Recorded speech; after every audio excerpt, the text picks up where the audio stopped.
मेरा रंग दे बसंती चोला। इस गाने के राइटर को 6 महीने के अंदर फांसी पे चढ़ा दिया गया था अंग्रेज सरकार द्वारा, क्योंकि वो कोई आम लेखक नहीं बल्कि एक महान क्रांतिकारी भी थे जिनका नाम भारत का बच्चा बच्चा जानता है, लेकिन ये नहीं जानता कि ये गाना भी उन्होंने ही लिखा जेल में बैठकर, जब उन्हें पता था कि बहुत ही जल्द उनको फांसी दे दिया जाएगा। जब 1925 में काकोरी के ट्रेन लूट के बाद उन्हें जेल में डाल दिया और उनके साथ इनह्यूमन टॉर्चर किया जा रहा था, वो वक्त था वसंत का। एक दिन अशफाक उल्लाह खान उससे पूछते हैं, तुम लिखना इतना पसंद करते हो तो इस वसंत ऋतु में कुछ क्यों नहीं लिखते? और ये उस वक्त था जब उनके साथी जतन दास ऑलरेडी 64 दिन अनशन करने के बाद फाइनली दम तोड़ दिया। उसी गम से उभरने के लिए रामप्रसाद बिस्मिल फाइनली बहुत सालों बाद अपना कलम उठाते हैं और ये लाइन लिखते हैं, मेरा रंग दे बसंती चोला।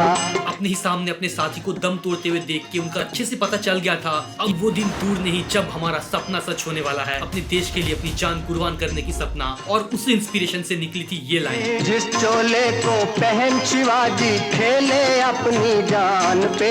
यहाँ पर वो शिवाजी महाराज की बात करते हैं और झांसी की रानी जिन्होंने इसी देश के खातिर अपना जान दिया, जिसे पहन झांसी की रानी मिट गई अपनी आन पे। और एक इंटरेस्टिंग फैक्ट पता है, जब बिस्मिल को फांसी देने के लिए फाइनली ले जाया जा रहा था, उनके हाथ में कुछ लिखा हुआ था। तो उन दिनों बिस्मिल का एक फेवरेट शेर हुआ करता था, जिस 2 पंक्तियों को उन्होंने अपने साथ अपनी आखिरी जर्नी में लेके गए, वो कुछ ऐसे थे, सरफरोशी की तमन्ना अब हमारे दिल में है। और ये गाना रामप्रसाद बिस्मिल ने नहीं बल्कि बिस्मिल अजीमाबादी ने लिखा था। अब यहाँ पे ये बिस्मिल वर्ड से कंफ्यूजन क्रिएट हो जाता है, जिस शब्द का असली मतलब है घायल, बेचैन, यानी रेस्टलेस, वुंडेड। अक्सर रामप्रसाद जब कविता लिखते थे तो उनका जो मेंटल स्टेट था उसको ये बिस्मिल वर्ड परफेक्टली एक्सप्लेन करता है। उनको लिखने का बहुत शौक था और अपने लाइफ में टोटल 11 किताब लिखे थे अपनी ऑटोबायोग्राफी काकोरी के शहीद को मिलाकर, लेकिन दुख की बात है उसमें से सिर्फ 3 ही आज मिलते हैं, बाकी के 8 किताब ब्रिटिश कभी बाहर ही नहीं आने दिया। लेकिन बिस्मिल ने जो वर्जन लिखा था रंग दे बसंत का और आज का जो वर्जन है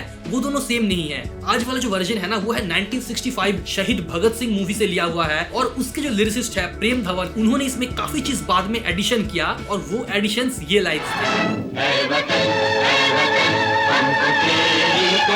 और इसी गाने में भगत सिंह को याद में रखते हुए उन्होंने वो लाइन एडिशन किया, लौट कर आ सके ना जहां में तो क्या, जहाँ पे एक शहीद अपने माँ से कह रहा है, याद बन के दिलों में तो आ जाएंगे, ऐ वतन ऐ वतन।